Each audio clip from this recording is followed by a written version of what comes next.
Obi Abiama. Obi Abiama. Obi Abiama. Ka anyị mee ya ka o guzosi ike. Ụmụnne m, anyị ga-eme ya ka o guzosi ike. Ụmụ Chineke, ekele m unu. Ekelela m onye ọbụla na-ege ntị. Biko, ndị Obi Abiama, ọ nọ na ụlọ na ọ nọ n'ama, ekele m unu. Ndị mba ụwa dị iche iche ekelekwa m anyị, ọ kachasị na ndị Alkebulan nke ha sụgharị n'ụbọchị tata kpọọ ya Afrịka n'aha ndị ohu, mana ihe anya onwe anyị bụ Alkebulan. Ana m ekene onye ọbụla n'ebe niile, ndị Alkebulan Afrịka niile n'ebe niile nke ụwa sọtụrụ. Ndị Obi Abiama na-ekele the African Sacred Worship of Ancestral Religion. Ọ bụ anyị nwa na-ekele mmadụ niile. N'ụbọchị nke tata, anyị na-ewetere anyị ọmụmụ ihe nke ga-agbado ụkwụ n'ajụjụ. Ajụjụ a wee bụrụ ajụjụ nke na-ekwu wee sị, onye bụ Jizọs Kraịst? Onye bụkwa nwa chi ọbụbọ? Onye bụ Jizọs Kraịst? Onye bụkwa nwa chi ọbụbọ? Ịsụọ ya n'asụsụ ndị Iti, ọ jụọ sị, who is Jesus Christ and who is the bright morning star? Ka anyị gaa n'iru. Biko, ana m anụ ọtụtụ mgbe na-anụ ọtụtụ akụkọ. Ụfọdụ na-asị na ekwensu, dịka ha si wee kwu, na ọ bụ ekwensu bụ Lucifer. Otu aka ahụ ka a sịkwa na akpọkwara ya Satan. Then abịakwa n'akwụkwọ Baịbụl nke Igbo, nke asụsụ Igbo, wee kpọọ ya nwa chi ọbụbọ. Ana m anụ ka a na-ekwu maka nwa chi ọbụbọ.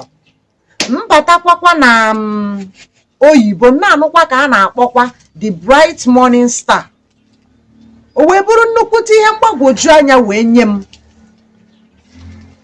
na ka m mara ihe dị iche na Jizọs Kraịst, ka m mara ihe dị iche nakwazi Lucifer, ka m matakwa ihe dị iche nakwa ekwensu, na ihe dịkwa iche na Satan, ka m matakwa ihe dị iche na nwa chi ọbụbọ, ka m matakwa ihe dị iche na bright morning star. Ihe niile a wee mee m wee gagharịba njem na Baịbụl ka m wee ghọtasị ọfụma, maka na amaghọ m ihe m ga-eme maọbụ onye m ga-ajụ karịkwa ijekwa je jụtakwa Baịbụl, n'ihi na ọ bụ ebe ahụ ka ha si ihe gbagwojuba anyị anya na anyị gaba. Wee jee akwụkwọ nke Good News nwere ihe ọ na-ekwu, akwụkwọ nke King James nwere ihe ọ na-ekwu, then akwụkwọ nke Igbo Baịbụl nwekwaziri ihe ọ na-ekwu. Mgbe sị na anyị nwa bụ ndị Obi Abiama, the African Sacred Worship of Ancestral Religion, bụ ndị na-adọwasị okwu agba. Anyị nwa bụ ndị na-ekwupụta ya n'ebe ọ dị mma. Anyị na-agụ ya n'Igbo, anyị na-agụ ya n'oyibo, anyị na-agụ ya na King James, anyị na-agụ ya na Good News, na-agụkwazị ya na New World Order. Ịchọkwa nke Rehad Bonke, anyị na-agụ na ya. Mana ihe anyị ma bụ ka anyị ghọta ihe anyị chọrọ ịghọta. Geenụ ntị ọfụma. Nọọ ajụjụ ka m jiri bịa, dịka m jụworo ya anyị, wee sị ka anyị jekene jee chọọ ọsịsa ajụjụ ndị a niile na Baịbụl. Who is Jesus Christ and who is Lucifer? Who is nwa chi ọbụbọ and who is the bright morning star? Biko, ka agụọrọ m, ka onye ngụpụta gụpụtara anyị site n'akwụkwọ onye amụma Aịzaya, amaokwu isiokwu nke 14 malite na amaokwu nke 12. Yeah, but Isaiah the prophet, chapter 14, verse 12. Isaiah 14 verse 12. It says, "How art thou fallen from heaven, O Lucifer?" That is from King James. Yes, I'm reading with King James Version. "How art thou fallen from heaven, O Lucifer, son of the morning? Son of the morning, how art thou cut down to the ground, which didst weaken the nations? For thou hast said in thy heart, I will ascend to heaven. I will exalt my throne above the stars of God. I will sit also upon the mounts of the congregation, in the sides of the north. I will ascend above the heights of the clouds. I will be like the Most High. Yet thou shalt be brought down to hell, to the sides of the pit. They that see thee shall narrowly look upon thee and consider thee, saying, Is this the man that made the earth to tremble, that did shake kingdoms, that made the world as a wilderness, and destroyed the cities thereof, that opened not the house of the prisoners?" I stopped by at 17.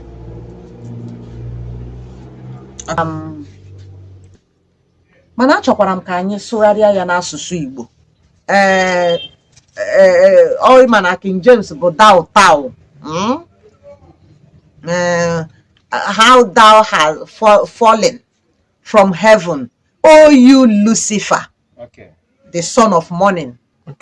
Akwụkwọ Aịzaya isi nke 14 site n'amaokwu nke 12 ọ sị, "Lee otu isi woro n'elu igwe daa, gị Lucifer nwa chi ọbụbọ. Lee otu ebutuworo gị n'ala, gị onye na-eme ka ike gwụ mba niile. Gị onwe gị wee si n'obi gị n'elu igwe ka m ga-arịgo, n'elu kpakpando niile nke Chineke ka m ga-egbuli oche eze m. M ga-anọkwasịkwa n'elu ugwu nzukọ, na nsọtụ niile nke ugwu. M ga-arịgo n'elu ebe niile dị elu nke igwe ojii. M ga-eyi onye kachasị ihe niile elu. Otu ọ dị, ruo ala mmụọ ka m ga-eme ka ịrịdaa, ruo nsọtụ niile nke olulu. Ndị na-ahụ gị legide gị anya, lekwasị gị anya, sị, ọ bụ nke a bụ nwoke ahụ nke na-eme ka ụwa maa jijiji, nke na-eme ka alaeze dị iche iche mee mkpatụ, nke mere elu ụwa dum mmadụ bi ka ọ dị ka ọzara, nke kwadakwara obodo ya niile, nke na-atọpụghị ndị mkpọrọ ya ka ha laa." Anyị ka na-abịakwa, anyị agụsibeghị, kama na ka anyị tụpetegodu ihe gbasara akwụkwọ Aịzaya nke anyị gụrụ na King James, gụkwa ya na akwụkwọ nke Igbo. Anyị agụkwaghị ya na Good News o. Mana o nwere okwu o kwuru ebe anwa, o wee sị, leenu ka esi woro wee kwadaa gị Lucifer, ngị nwa chi ọbụbọ, ngị onye kwuworo na ị ga-eme nke a mee nke a mee nke a, ị kwuru ya n'obi gị, wee kwuchaa wee sị na ị ga-emecha wee mee gịnị, wee rigoro n'elu igwe, wee mee ka gị na onye nwe ihe niile, onye kachasị ihe niile elu ghara. Yes, n'eziokwu akwụkwọ Aịzaya agwago anyị na ọ bụ Lucifer ka a na-ekwu maka ya. Ọ gwakwara anyị na ọ bụ ya nwa bụ Lucifer, bụ onye bụ nwa chi ọbụbọ. Mana dịka o si wee dị, unu ma na ihe bụ isi nkụzi anyị tata bụ onye bụ Jizọs Kraịst, onye bụ Lucifer, onye bụ nwa chi ọbụbọ, onye bụ bright morning star. So ngwanụ ka anyị jekwa tụlee ya, because na Aịzaya agwago anyị na Lucifer bụ ya bụ nwa chi ọbụbọ, n'ọbụ Lucifer bụ nyanwa bụ the bright morning star. Mana ka anyị gụkene ya ọzọ ka ọ ghara ịbụ na ihe a bụ ihe edere na agba ochie, maka na asị na ihe ochie niile agabigawo, nọ nke ọfụ ka anyị chere iru. Ka ọ ghara ịbụ na akwụkwọ agba ochie nweziri ka o si wee sụgharịa ya wee kọọ ihe na-abụghị eziokwu.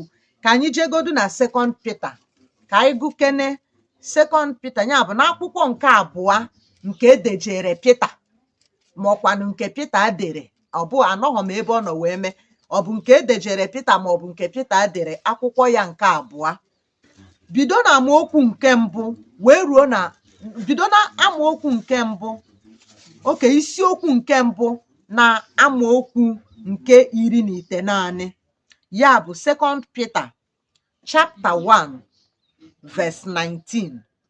Ka anyị gụkene ya, onye ngụpụta. Good news. So we are even more confident of the message proclaimed by the prophets. You will do well to pay attention to it, because it is like a lamp shining in a dark place until the day dawns, and the light of the morning star shines in your hearts.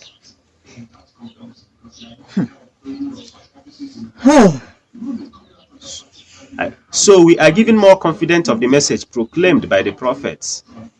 You will do well to pay attention to it, because it is like a lamp shining in a dark place until the day dawns, and the light of the morning star shines in your heart.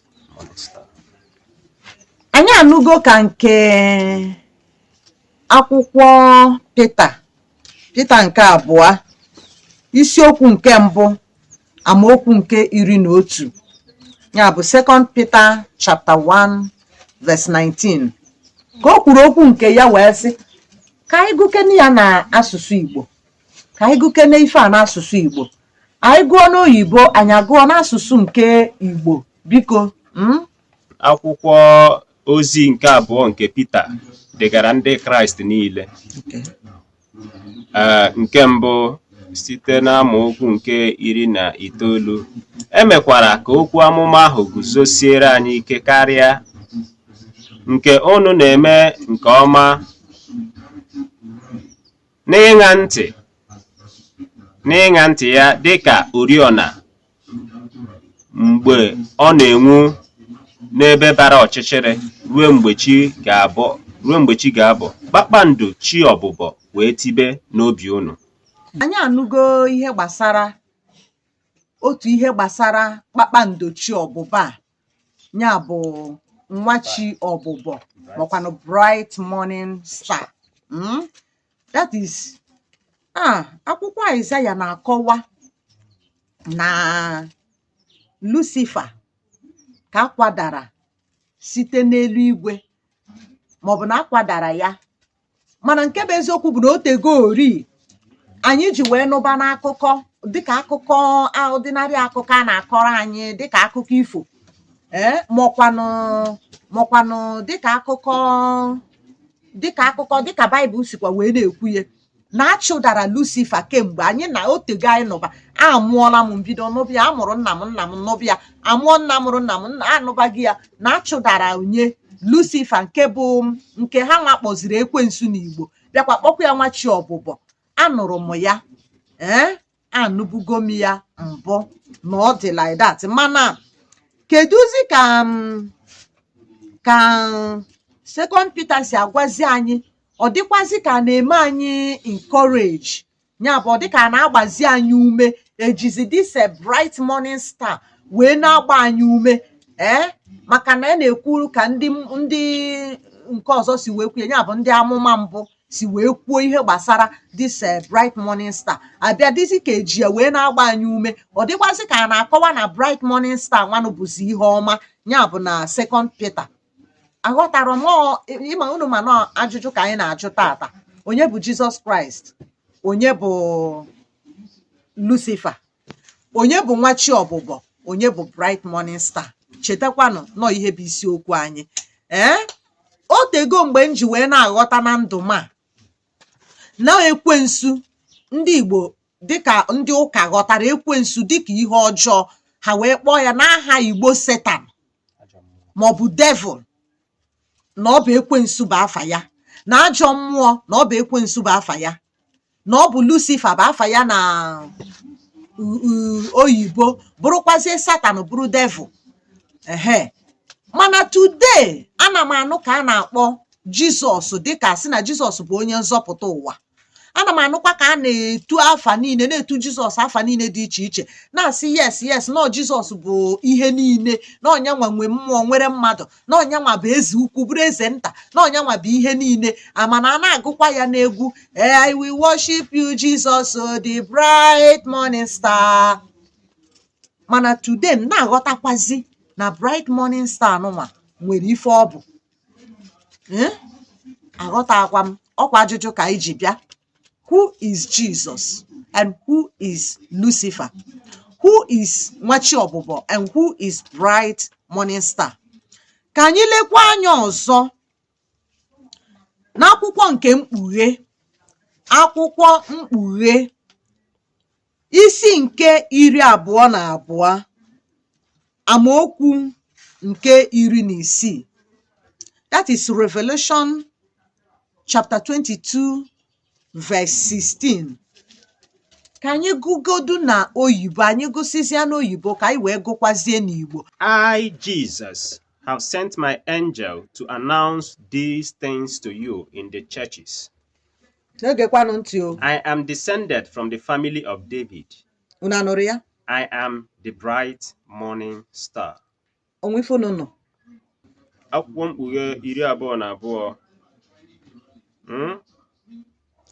Amaokwu nke 16. Site na amaokwu nke 16. Oyibo ya sịkwa ka m gụọ ya ọzọ. I, Jesus, have sent my angels to announce these things to you in the churches. I am descended from the family of David. I am the bright morning star. Gbagam. Igbo wee sị, mụ onwe m bụ Jizọs zitere mmụọ ozi m. Ị nwere ihe ndị a gbara n'ama nye nzukọ m niile. Mụ onwe m bụ mgbọrọgwụ David, bụrụkwa nwa amụrụ. Bụrụkwa nwa ọmụrụ, kpakpando na-enwu enwu, nke bụkwa kpakpando ụtụtụ ahụ. The bright morning star. Jesus, Lucifer. Ọnyanwa bụ okwu anyị na-ekwu n'ụbọchị tata. O kwuru okwu na akwụkwọ Bekee wee sị na ya onwe ya bụ Jizọs.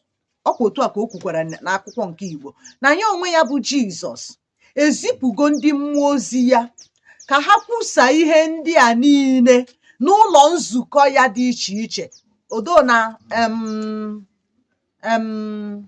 Baịbụl nke oyibo kpọrọ ya chọọchị.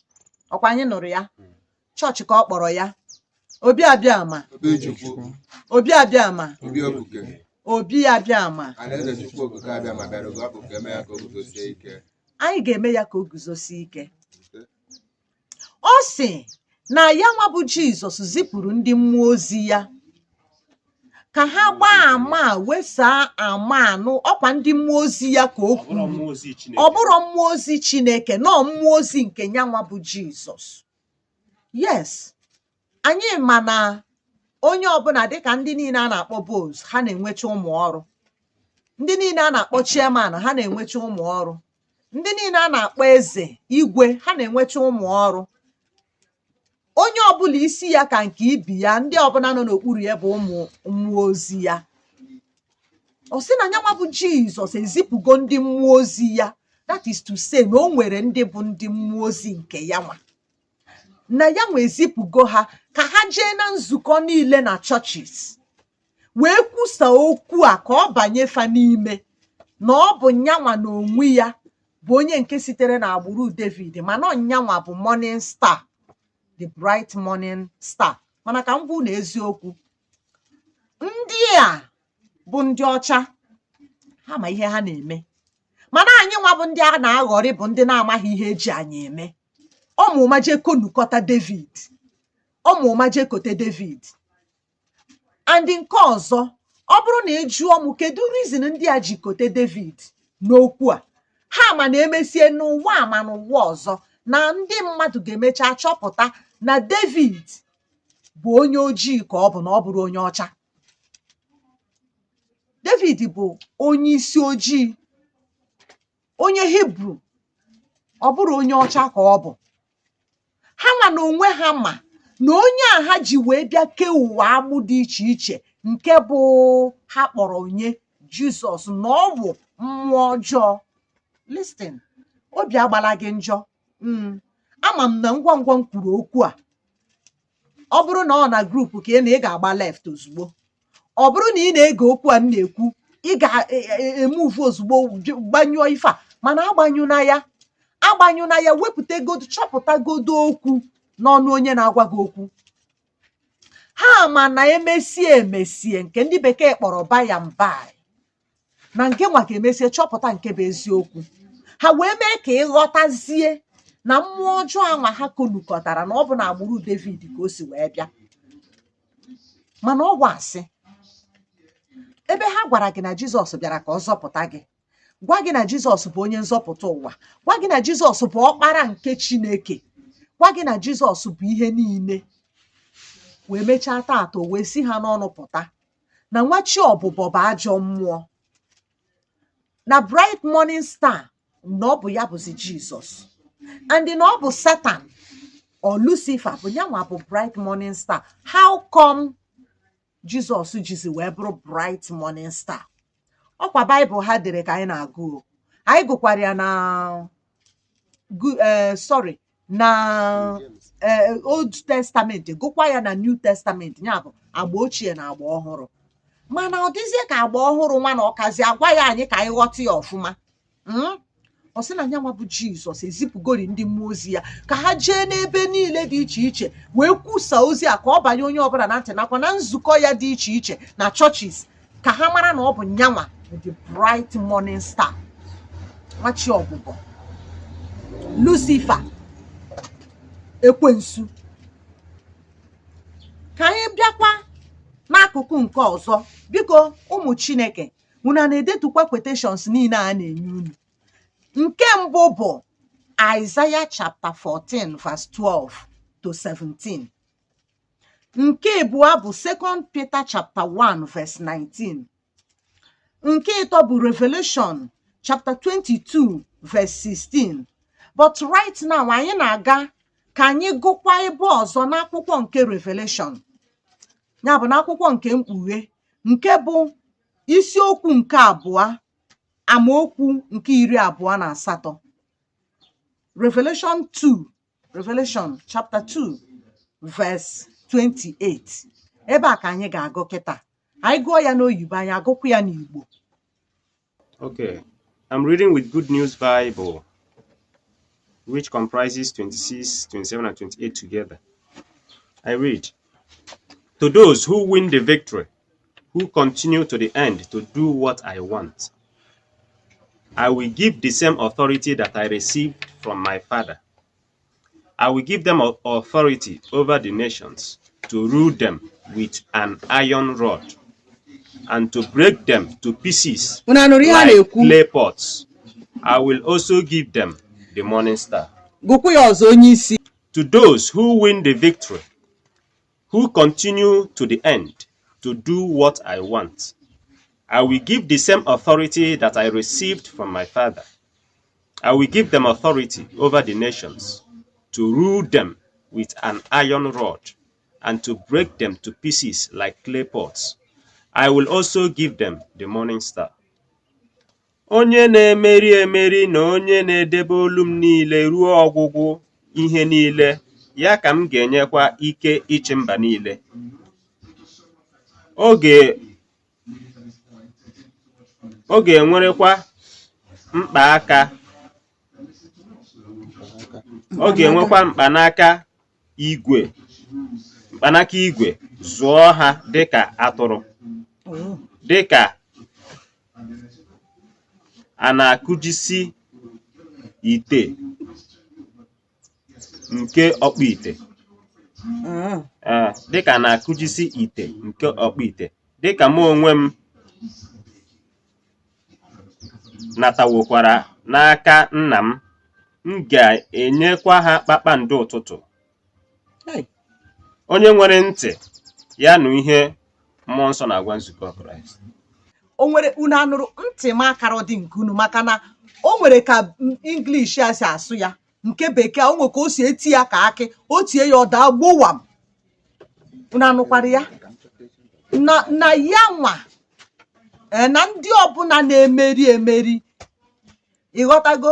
Unu ma na onye ọbụla nke kwetara na Kraịst abụrụgo onye na-emeri emeri. Ya bụ na ndị ọbụla nke na-emeri emeri ka ya ga-enye ikikere ịchị ndị mba ụwa niile. Unu afụgonu ka esi achị na anyị nwa bụ ndị Afrịka n'ụbọchị taa. Unu afụgo ka esi achị anyị nwa bụ Akebulan today. Akebulan atụgharị anya si na ọ bụzi Afrịka, ha ncha ọ bụrụ ọchịchị with iron rod, mkpanaka igwe nke eji akụjishi anyị, na-akụjishi anyị ka ebe a na-akụjishi ite onye ọkpụ ite kpụrụ, with iron rod, mkpanaka igwe nke a ga-eji wee chịa anyị dịka ụmụ atụrụ. Look at us. Look at we Akebulan, how they rule us, or how they are ruling us like sheep. Anyị wee bụrụzie ụmụ atụrụ, ndị ha nwa bụrụzie ndị ọzụzụ atụrụ. Onye enu si na ya bụ Jizọs, a sị na ya bịara ịzọpụta ụwa, sị na ya nyere ha mkpara igwe ka e were bịa zụọ ụmụ mmadụ dịka a na-achị atụrụ. Ọkwa ihe o kwuru, ọ bụ mụ dere ya. Ọ sị I will give them iron rod to rule them like sheep and to break them to pieces like the clay pot. Kedu ihe nke a na-egosi anyị? Onye ka anyị bụ ndị Afrịka, ụmụ ohu ka anyị bụ nyere ha, ụmụ atụrụ ka anyị nwa bụ mmadụ Chukwu kere bụ nyere ha. Andị ya mebe ihe a niile mewe mesie, ya wee kpara morning star nye ha n'aka. Kedu ihe bụ ihe a? Bright morning star, nwachi ọbụbọ, Jizọs, Lucifer, Satan, devil, ekwensu. Kedu onye ha ncha niile bụ? Okwu a nwere ebe ọ kpọjere m kịta, kebe eziokwu. Nke a Jizọs asịrị na ya ga-enye ha iron rod ka e wee chịa ụmụ mmadụ dịka atụrụ, na ya ga-enye ha iron rod ka e wee kụpịasịa ụmụ mmadụ ụwa niile, ka akụpịasịa ya dịka ite. O kwubugekwa okwu nke ọzọ, o kwuru sị na ya na ọnyanwa na-eme ụwa niile ka ọ dị ka ọzara. Ihe anyị gụtachara n'ebe a nke anyị gụrụ n'ụbọchị tata, kwarishi ụwa niile, rigoro karịa onye ahụ nke kachasị ihe niile elu. Ọkwụnụ nụrụ ya ka a gụrụ ya ebe a. O wee mee ka ọ kpọjie m n'akwụkwọ Matiu. Ana m ekwu okwu sị ka anyị jekene n'akwụkwọ nke Matiu. Akwụkwọ Matiu isi nke 10, malite n'amaokwu nke 32, rukwezie n'ebe nke anyị ga-agụdebe ya, ya bụ Matiu chapter 10 from verse 32. If anyone declares publicly that he belongs to me, I will do the same for him before my Father in heaven. But if anyone rejects me publicly, I will reject him before my Father in heaven. Do not think that I have come to bring peace to the world. No, I did not come to bring peace, but a sword. I came to set sons against their fathers, daughters against their mothers, daughters-in-law against their mother-in-law. A man's worst enemy will be the member of his own family. Whoever loves his father or mother more than me is not fit to be my disciple. Whoever loves his son or daughter more than me is not fit to be my disciple. Whoever does not take up his cross and follow in my steps is not fit to be my disciple. Whoever tries to gain his own life will lose it, but whoever loses his life for my sake will gain it. Ihe niile anyị na-ekwu okwu ya n'ụbọchị tata bụ ihe gbasara who is Jesus. Who is Lucifer? Who is Jesus? Who is Lucifer? Ihe niile anyị kwuru n'ụbọchị taa, ihe anyị na-ekwu okwu ya bụ kedu onye bụ Jizọs, kedu onye bụ Lucifer, kedu onye bụ nwa chi ọbụbọ, kedu onye bụ bright morning star. Ọ kọwagori anyị n'ụzọ niile, o mechaa ọgwacha anyị ihe niile. Ebe ọbụla o jere ọgwa anyị na ọnyanwa bụ Jizọs bụ that bright morning star. Ọ gwa gị usoro ya na ihe ya ji maka ya wee nọrọ na mbụgodu na ya ga-emegodo onwe ya ya dị elu karịa Chukwu okike abịama. Jidegodunu nke ahụ aka. Nke ọzọ, na ndị niile ọbụla kwere na ya ga-akpanye ha iron rod n'aka ka ha wee chi ụwa, wee gwerie ụwa dịka a na-egweri eji okwute egwerishi ite nke eji aja wee kpụ. Na ya ga-eme ụwa ka ọ dịka desert, ka ọ dịka ọzara. Ọ bịa sị gị n'akwụkwọ Matiu na gị echekwa na echechacha na ya ji udo wee bịa n'elu ụwa, na ejighị udo bịa, na ọ bụ mma agha ka ya ji bịa. Ya bụ o were rọd bunye ndị ụmụazụ ya niile, jidezie mma agha n'aka nke ya. Ndị nke a were rọd na-akụrikọ ndị mmadụ, ya nwee were mma agha na-ebe kịrịkịrị. Na ya bịara ka ya kụsa nne na nwa, kụsa di na nwunye, kụsa na ndị ga-abụ enemi kachasị enemi, nye onye iro kachasị onye iro ị ga-enwe ga-abụrịrị ndị ezinụlọ gị. And ihe niile a na-eme n'ụbọchị tata. Mgbe sị ọ bụrụ na ị na-anya n'akwụkwọ nke Matthew chapter 5 verse 44. But now I tell you, love your enemies and pray for those who persecute you, Just spam. so that you may become the sons of your Father in heaven. Unanụrụ ya? Kedụzi ife na-eme? Fapụtasị anyị na anyị nwa bụ ndị Kristian, ndị nke Kraịst, ndị na-eso ụzọ nke Kraịst. Then ebe ahụ anyị bụ ndị na-eso ụzọ nke Kraịst, anyị fụ ndị iro anyị n'anya.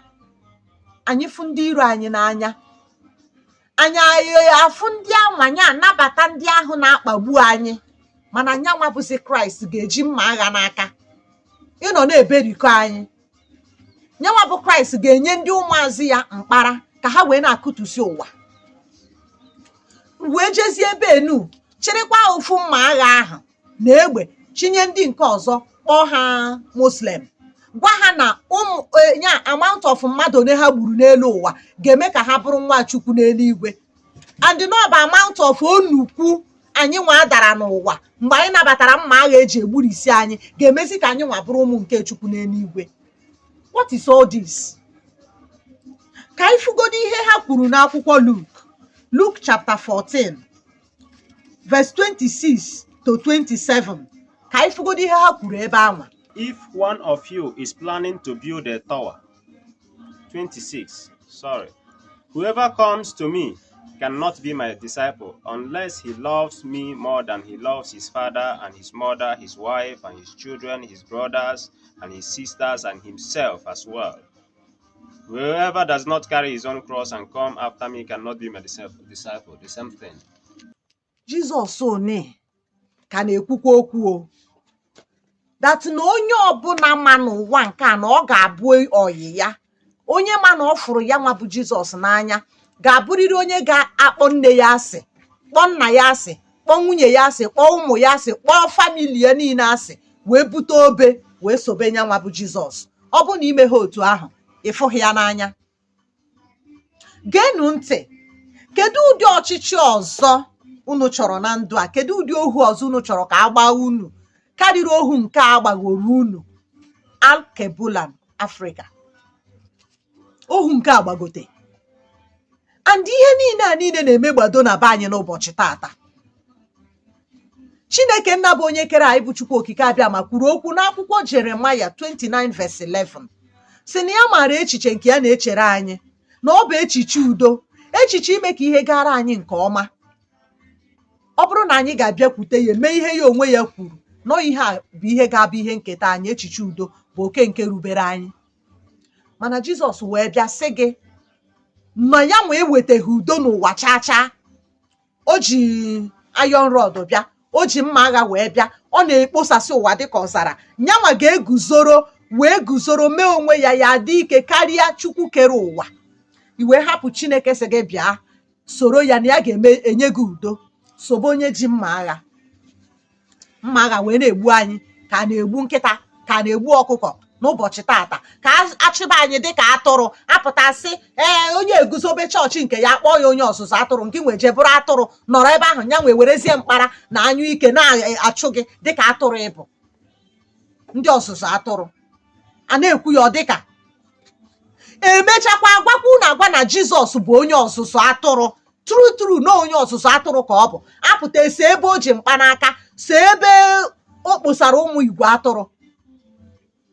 Tata o mepego gị anya ọfụma, mee ka ị mara na nke nwa bụ mmadụ bụ atụrụ anwa nke ọ na-azụ, mekwanụ ka ị mara na mkpara anwa o ji bụkwa rọdụ ka ọ bụ, n'ọkwa nkurikọ ka ọ na-akụri, and na o nyekwara ọtụtụ ndị ozi ya datị mkpara.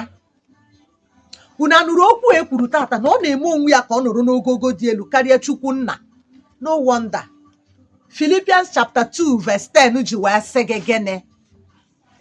Na emere ka aha ahụ bụrụ aha kachasị aha niile, nke bụ na onye ọbụla nọ n'eluigwe na onye ọbụla nọ n'ụwa na anyị kwesịrị ịgụda Philippians, just ka anyị gụda Philippians wee mechie okwu, maka na o nwere okwu o kwuru wee sị gị na nke bụ eziokwu